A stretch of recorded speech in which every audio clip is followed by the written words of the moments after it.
Hey guys, welcome back to the channel, and today we are going to solve one interesting, or we can say a basic problem asked in QA interviews for automation or SDET interviews. So basically it is just you have to find out the frequency of each characters in a string.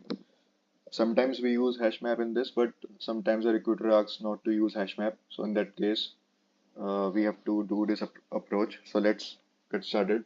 Let me just create a class here. Let me name it frequency count. It is getting loaded. Let me just create a main method quickly.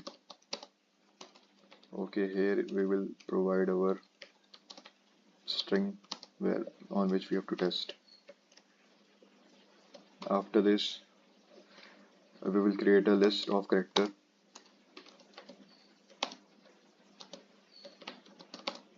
And we will implement array list. Okay, and after this, we have to iterate. So for iteration, we will be using for loop, and as for loop, and we will be converting that string to character array in place here. Okay, let me just create it to array. Okay.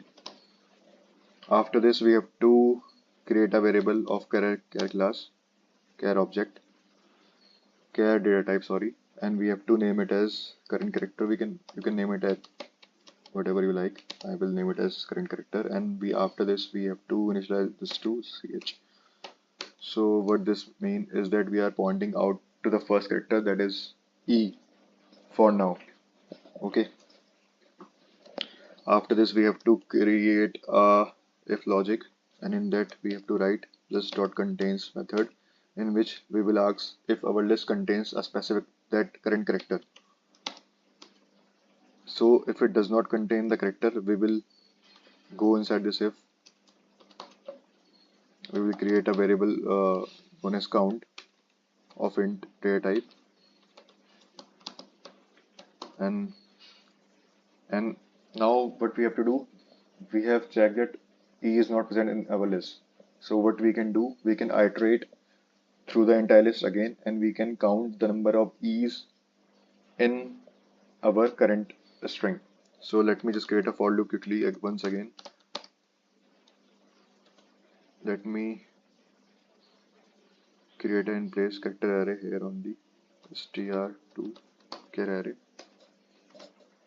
Now I have to create a if logic in this, that if our current character is equal to ch1, then our count gets incremented. And after this we can just print out our count current character. And after this, in the if loop, we have to now place this character into our list. So what we can do, we can use list dot add method to place it. Sorry, we have to use current character because, yeah. Okay, what is this is saying? Okay, we have to, let me just run this program. If you can see here, we can see that E is repeating 2 times, then X is 1. So guys, this is the basic logic for this. Sometimes people use HashMap. I also use HashMap for this, but sometimes the recruiter wants to test your logic, or they want to test your for loop and if logic concept. So this is the basic program only. Thank you for watching this video. If you are watching, thank you guys.